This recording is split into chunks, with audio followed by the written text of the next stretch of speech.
Prabhas, a megastar, a risk taker, and an enigma in Indian cinema. But if you analyze his career, one pattern is impossible to ignore. He only signs in franchise films. Every time he steps into a multi-part cinematic universe, he dominates the box office. Bahubali made him a global icon. Bahubali 2 cemented his stardom, and then 8 years of absolute struggle. From Saho to Radhe Syam to Adipurus, his standalone ventures bombed harder than a firecracker in a silent zone. But the moment he returned into a franchise film with Salar, his luck turned around. And now, with Kalki 2898 AD, another franchise film, he's back into ruling the box office. Hello, this is Aryan, and today we are gonna find out, or at least get a clarity on, is Prabhas truly a superstar, or is he just a franchise dependent actor? Chapter 1: The Rise of a Franchisee Star, Bahubali Era. Before 2015, Prabhas was a regional superstar, mostly known for his Telugu films like Varsam, Chhatrapati, Billa, Darling, and Mirchi. But everything changed with Bahubali the beginning 2015. He dedicated 5 years to the role of Amrendra Bahubali, Siva, a warrior prince. He built a physique that became iconic. He was only one to breathe life into SS Rajamouli's vision. The result, Bahubali became a cultural phenomenon. And then came Bahubali 2, the conclusion, 2017. The film that changed Indian cinema forever. It wasn't just a blockbuster, it was a record-breaking Chakravat. It was a box office mayhem that collected over 1700 crore at worldwide box office. Prabhas was no longer just a South Indian star. He was a national sensation. Why did Katappa kill Bahubali became a global meme? This was peak Prabhas, but unfortunate. When he tried to move beyond Bahubali, things didn't go so well. Chapter 2: The post-Bahubali struggles begin. Bahubali made Prabhas the biggest star in India. Every single producer of every single movie industry wanted to cast him, irrespective of reason. And then he made the biggest mistake of his career. Saho, a pan-India misfire in 2019. After the Bahubali success, Prabhas had a golden opportunity to capitalize on his stardom. Instead, he gave us Saho, a film that was marketed India's answer to Mission Impossible, 350 crore budget, one of India's most expensive films, high octane action sequences, supposed to be India's answer to Mission Impossible. But what did we get? A confusing mess. The story made no sense. Prabhas was a cop. No, wait. A gangster? No, wait. Something else. I guess, I don't remember exactly. The VFX looked really outdated. For a 350 crore, they could have made a better CGI heavy film. Really. The dialogues were so damn robotic that it felt like ChatGPT has personally wrote them. The screenplay had more twists than a tangled pair of earphones. It was nothing but action set pieces glued together and wahiyat. The biggest problem? Prabhas didn't suit the role. He looked uncomfortable. His dialogue delivery was off. His chemistry with Shraddha was awkward. And despite being visually stunning, it was emotionally empty. If it was released today, it would have easily labeled as AI generated action movie. And box office wise, it barely survived. The first crack in Prabhas' stardom had appeared. Radhe Syam. Who thought this was a good idea? If Saho was a letdown, Radhe Syam was a disaster. After Saho, Prabhas needed a strong comeback. What did he choose? A romantic drama where he played a palmist. Palmist? The same Prabhas who played a ferocious warrior in Bahubali was now predicting people's future by touching their hands. The film tried to make him a romantic hero, but let's be honest, people know him for breaking bones. His chemistry with Pooja Hegde was non-existent. Who thought this was a good idea? The film was the biggest disaster of his career, even worse than Saho. Box office tanked, even Prabhas' die-hard fans struggled to defend it. And the climax. The fucking climax. A tsunami comes. Prabhas swims through it and survives because of destiny. Another whooping 350 crore submerged under the same fucking tsunami. Now, till this point, people started questioning his choices. And then, just when we thought things couldn't get any worse, a mythological abomination. You know what I'm referring to. Adipurus, 2023. A 700 crore cinematic crime. Prabhas took on the role of Bhagwan Sri Ram. The stakes were high. Expectations were even higher. And what we got was an absolute abomination. On paper, it sounded perfect. Prabhas as Lord Ram. Mythology-based movie. Pan-India appeal. What could go wrong? Everything. I mean it. Everything. Dialogue writing was horrible. Who approved Jalegi Teri Baap Ki in a Ramayana adaptation?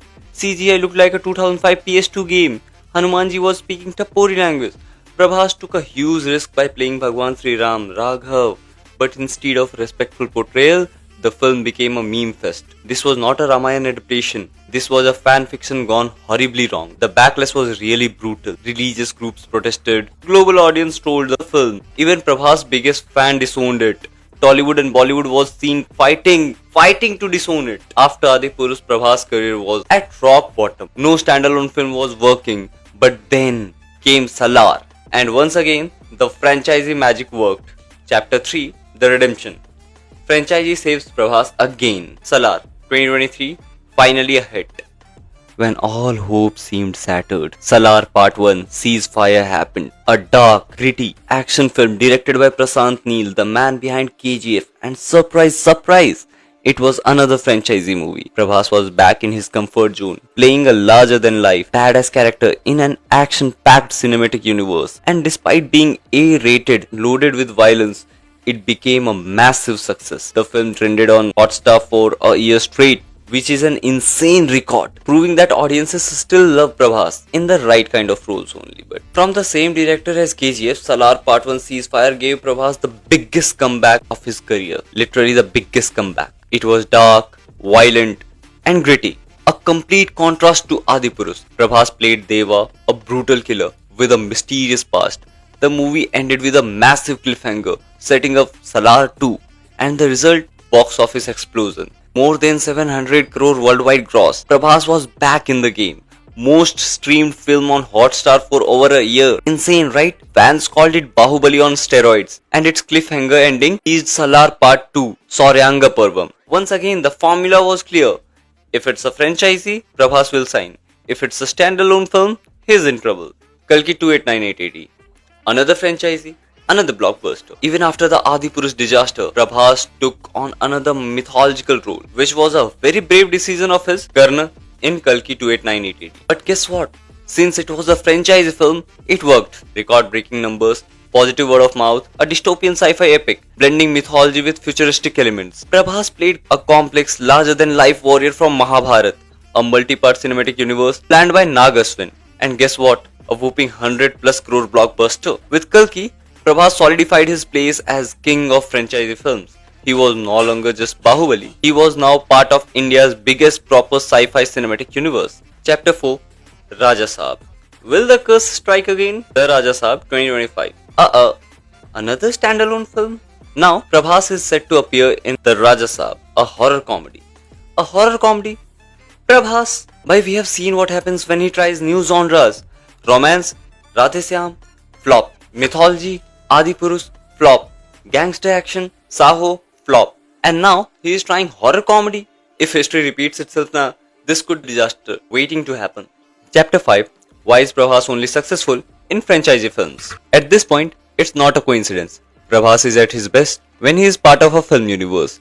But why does this happen? Why does a star of his magnitude, a man known for taking risks, struggle when he steps into standalone films? Let's break it down. First, grand world building suits his screen presence. Prabhas isn't your average superstar. He has a majestic screen presence. He is tall, broad-shouldered, and naturally imposing, which makes him perfect for larger-than-life roles. And when you put him in an epic cinematic universe like Bahubali or Kalki 289880, he looks like he belongs there. But when you try to fit this larger-than-life personality into something small-scale, it just doesn't work. That's why his attempts at romance in Radheshyam and mystery thriller action in Saho felt so off. It's like watching a lion trying to act cute like a kitten. Second, multi-part storytelling gives his characters depth. Prabhas isn't just about mass appeal and action. He genuinely loves layered, complex characters. In Bahubali, he got to play both the noble Amrendra Bahubali and the fierce Mahendra Bahubali, showing two different shades of heroism. In Salar, he is Deva Mannar, a conflicted warrior with a past that will unfold in future installments. In Kalki 289880, he plays Karna, a mythological figure reimagined in a futuristic world with a bigger story yet to come. But when it comes to standalone films, he doesn't get this kind of character evolution. Saho tried to make him a mysterious mastermind, but the rushed storytelling. Radheshyam tried to give him a romantic dilemma, but the character had no real depth. Adipurus had the potential for depth, but terrible execution destroyed it. Om Raut. When a movie doesn't have a room to expand Prabhas' strength as an actor, don't go fully explode. Third, built-in audience. Franchisee guarantee footfalls. One of the biggest reason Prabhas succeed in franchisee films is that franchisee come with a ready-made audience. When Bahubali 2 released, people had already been waiting for 2 years to find out why Katappa killed Bahubali. Salar was hyped not because of Prabhas, but because Prasad Neel had built a fan base with KGF. Kalki 2898 AD had audience hooked from the start because it promised a futuristic mythology-based universe. But standalone films don't have this luxury. They have to convince audience from scratch. A franchisee film, on the other hand, guarantees that people will show up on day one, ensuring a strong opening weekend. And in today's film industry, a good opening weekend can make or break a movie. The lottery star factor. Now, let's address the elephant in the room. Why do people call Prabhas a lottery star? It's simple. Every time a film is part of a franchisee, Prabhas wins big at the box office. Every time it's a standalone, things go terribly wrong. Look at the numbers. Bahubali, franchisee, 1800 crore worldwide, part 2. Salar, franchisee, 700 crore plus. Kalki 2898 AD, franchisee, 1100 crore plus. But standalone films, Saho, semi-hit, but disappointed fans. Radhesyam, disaster. Adipurush, global embarrassment. No other A-list actor in Indian cinema has this kind of hit and miss ratio. Yet, despite these flops, his crazy fan base remains loyal. Why? Because Prabhas is still the darling of Indian cinema. His audience knows that he takes risks, and while some don't work, his commitment to trying different genres is admirable. Really admirable.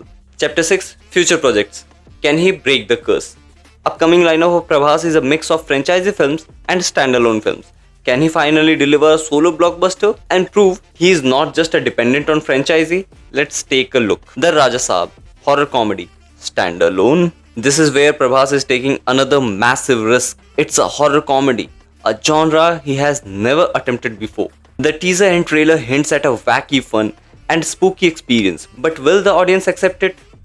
If the Raja Saab works, it could be breakthrough that proves he can succeed outside of franchise. Salar 2 Sauryanga Parvam. It's a franchisee and a safe bet. This will be a sure shot blockbuster.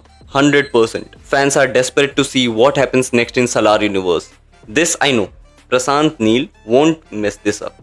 So Prabhas has nothing to worry about. Spirit. A Sandeep Reddy Vanga film. I don't know if it's a franchisee or a standalone film. Whatever this is, I guess this will be a blockbuster. We can keep this aside. Kalki Part 2, a franchisee. Given the insane success of Part 1, this is another guaranteed blockbuster. With Deepika Padukone,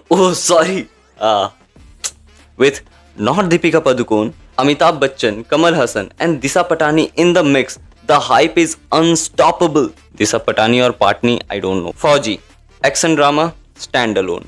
A military-based war film where Prabhas plays a soldier. Could be a game changer if done right. Only if done right. But if history repeats itself, like with Saho and Radhesyam, we might be in for another standalone disappointment. So, will the Raja Saab or Fauji finally break the curse? Or will they just be another failed attempt at proving Prabhas isn't only a franchisee star? So, now we are at the conclusion. Will Prabhas ever succeed in a standalone film? At the end of the day, Prabhas is not just a star. He is the only actor of his level who has taken so many bold genre-bending risks. Despite knowing that they might fail horribly, he went from warrior king in Bahubali to futuristic Karn in Kalki 2898 AD. He tried a gangster role in Saho, a god in Adipurush, and a romantic chocolate boy palmist in Radhesyam. And now, he is attempting horror comedy with the Raja Saab and military action thriller with Fauji. No other A-list superstar in Indian cinema has experimented this much with their roles. While some of his experiments failed spectacularly, you have to respect him for never playing it safe. But the question remains, will he ever break the standalone curse? If the Raja Saab or Fauji succeeds, he will finally prove that he doesn't need franchisee to sign. If they fail, then Prabhas is officially the king of franchisee and he might just have to accept it. But irrespective of hits and flops, Prabhas' legacy is already cemented. He is Bahubali, Salar and Karn, and no amount of failure can take that away. No. Final words. Wishing Prabhas the best. Prabhas is both a cautionary tale and inspiration. His franchisee reliance exposes his limitation, yet his audacity to experiment commands respect. For every Adipurush, there is Kalki. For every Saho, there is a Salar. Maybe for every Radhesyam, Adda Raja Sahab. As he gears up for the Raja Sahab, one thing's clear. Prabhas isn't playing safe. And maybe, just maybe, that's why we can't look away. As a moviegoer, I deeply respect his journey. He is a true darling of Indian cinema, a man who takes risks without fear of failure. He has given us some of the most unforgettable moments in Indian film history, and he will continue to surprise us no matter what.